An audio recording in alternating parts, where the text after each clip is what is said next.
And welcome to Insightful Morning Show on People's Parliament. We are looking at a number of national dailies this morning where we'll be considering relatively news within the circle of COPDEM as well as the Obidient Movement. You understand His Excellency Mr. Peter Obi just made a declaration joining the ADC officially. And a lot of news in this foreign scene where the U.S. Prime Minister Benjamin Netanyahu, as well as the United States President Donald Trump, has had an official talk in respect to ending the ongoing Christian genocide in Nigeria, as well as other parts of the world. And of course, we are going to be looking at the Iranian people that demanded freedom from Islamic regime. Of course, we also take a dive into the PO-ADC declaration effects that, of course, is leading to imminent political move across the country, where Senator Natasha is already making all necessary arrangements to officially join the ADC coalition, as well as how the youths were able to resist Governor Peter Mbah of Enugu State during Mr. Peter Obi's declaration of the ADC in Enugu State. It was alleged that the governor ordered contractors to the road that led to the venue of the PO declaration. And the youths already anticipated the situation and they were able to dislodge the contractors to resume after the program instead of pretending to carry out road construction with a political move just to obstruct people who were meant to go into the venue for the events. So these are some of the headlines we're looking at this morning. And we are going to be taking a quick surgical look into the declaration by COPDEM as well as the Obidient Movement. You understand, COPDEM have massive support base, particularly over 5 million registered members. You can confirm yourself, as rightly put out by the COPDEM national chairman, Prince Wampan Jr., where he addressed the members of the press at Plateau State. He was able to provide the statistical base of membership of the COPDEM coalition. And of course, for COPDEM to endorse a candidate in person of Mr. Peter Obi, it shows that in terms of the grassroots support base, he will be adequately covered by the assurance given by COPDEM. 5 million is not a small number. These are not just statistics, they are human beings that are registered with COPDEM coalition. And of course, the Obidient Movement as well held an emergency meeting last night where they unanimously agreed to move in mass into the ADC in order to ensure that His Excellency Mr. Peter Obi gets the tickets, the primary ticket, the party's ticket to fly the party from 2027. So these are some of the in-house arrangements that have been made, and the consensus is that all obedience across the world should pick up ADC membership card, right? It is only when you have become a member that you have a legal right to challenge any party decision or recommend the way forward for the party. But if you have not picked up your membership card, you can only speak from the point of emotion because you are not a registered party member. And in the face of the law, you have no case. But should you pick up your membership card, you'll be able to decide the direction of the party through recommendation and through party involvement, because in the end of the day, our politics is local. So that is all I have to say in respect to the program as well as the Obidient Movement. And some people are of the view that His Excellency Alhaji Atiku Abubakar should, step aside due to his age factor, as well as other consideration, given that the ticket is currently seated to the south, and I should honor and respect southern candidacy and give room for southern candidates to be able to, southern aspirants should be able to take up the ticket, and flag represents the ADC coalition come 2027.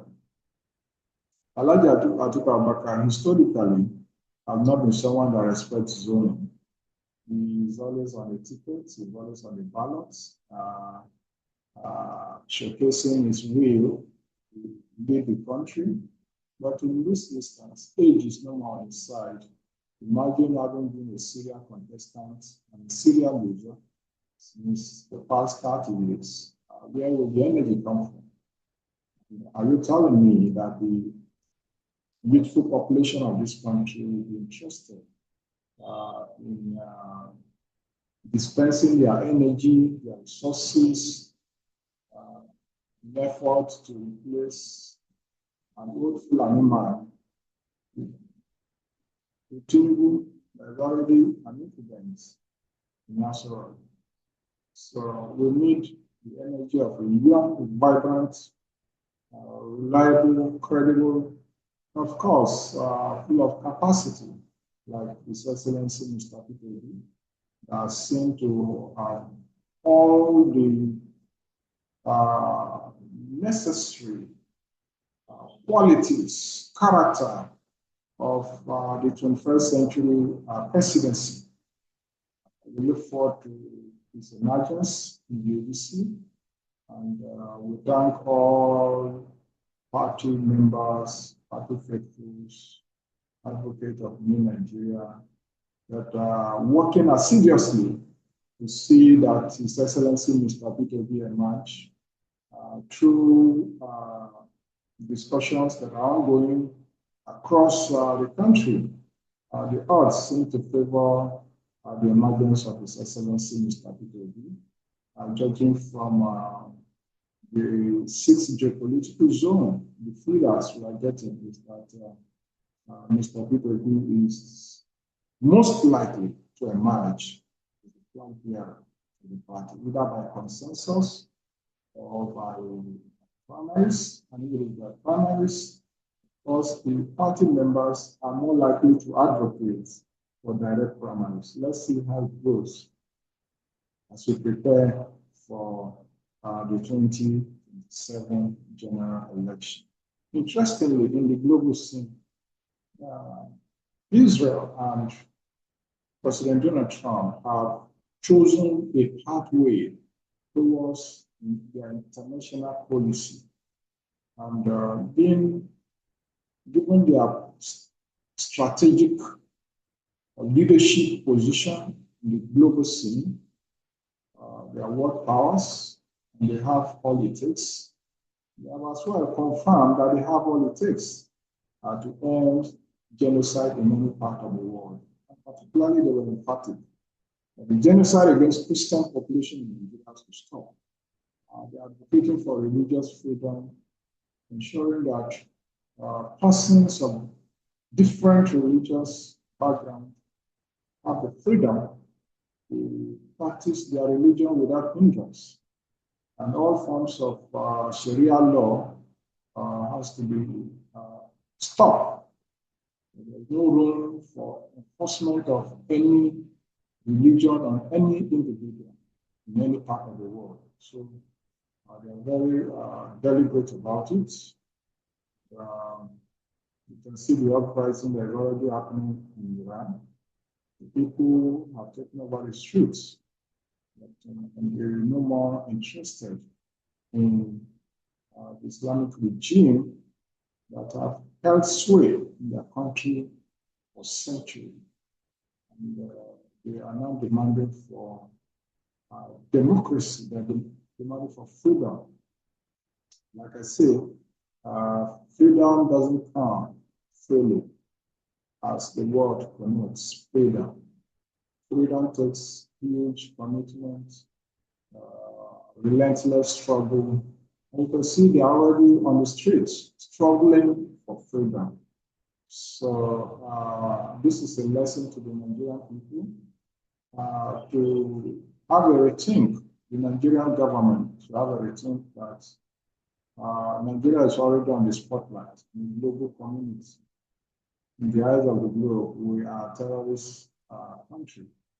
And the reality of what is on the ground, not all Nigerians are terrorists. And not all Nigerians are happy with the government. But the government has been complicit in handling terrorist matter, which has led us to this juncture of genocide against Christian population in Nigeria. So we are calling on all women in Nigeria. This is no more time to sit on the fence and waiting for God to do the miracle.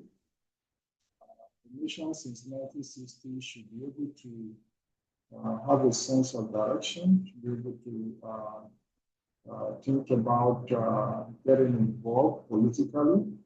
Because at the end of the day, most of the things that we pray about, most of the things that we wish for, are things that ordinarily the government should be able to provide to our citizens. As we speak to you, the government of the day is rather invested in tax, right? Taxing left, right, and center, and imposing tax on the people. And we don't tax unemployment. We don't tax poverty. We don't tax hunger. We don't tax unproductive population. It is when the population is productive, you can now talk about taxing their income. But in this case, there is no income. Nigerians are rather begging to survive, begging for support to survive. In that case, what are you going to tax? It takes a very, very insensitive government to take the route of taxing the population at this point, where Nigeria is bleeding economically. Nigeria is struggling to survive. Nigerians are also struggling to survive on a daily basis because at the end of the day, there is a ripple effect of the government and negative economic policies in the lives of the people.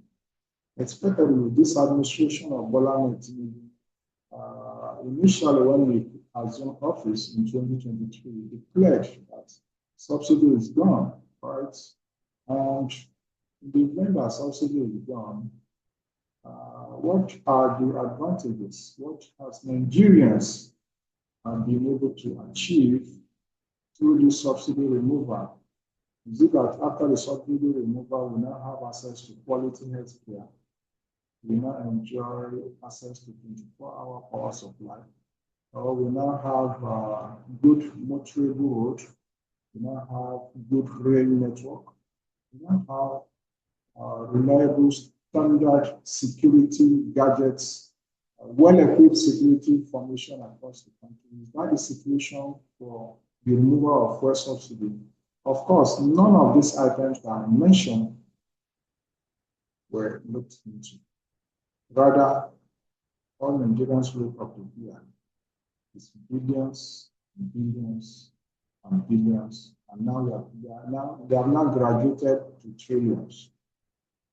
Growing up, the highest I heard about the Nigerian budget was about 6 million. That was during the era of Olusegun Obasanjo. The highest I heard about one of the national budgets was about 6 million. But today, we have individuals that are pocketing billions of money without the government taking any action against them. It goes a long way to show how deteriorating the economy is, how corruption has taken over the day, and how institutions have failed. Institutions like the EFCC that are meant to fight corruption have been pocketed by the incumbent, the ruling power led by Bola Ahmed Tinubu administration. Have been pocketed in such a way that they can not perform their institutional mandates of arresting corruption and ensuring that there is zero corruption across the Nigerian spectrum. Rather,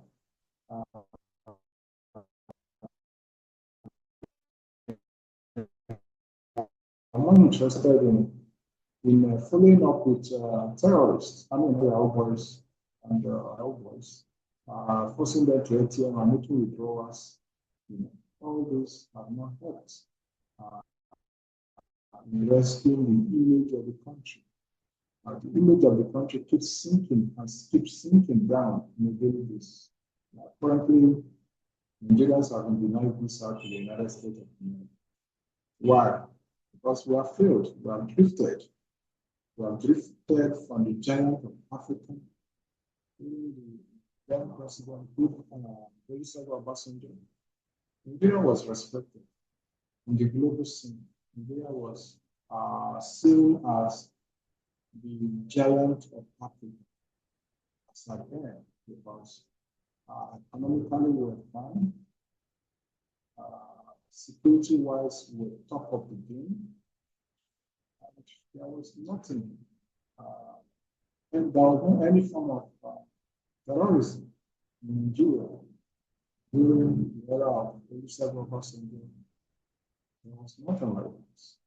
But how did we move from a well-secured country to a country that had been taken over by terrorists?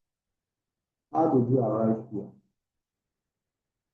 To a country that mobilized as security forces to other African countries for peacekeeping mission, achieving peace for other African countries, to a country that now waits for President Donald Trump to remind her that there is movement of terrorists, there is activities of genocide against Christian population in Nigeria. That it has to take the US congressman to raise alarm against Christian genocide in Nigeria. Where are Nigerian senators? Where are the House of Rep members? What have they been? This so-called a quick reminder to every one of us to always go back and ask our representatives some very valid questions.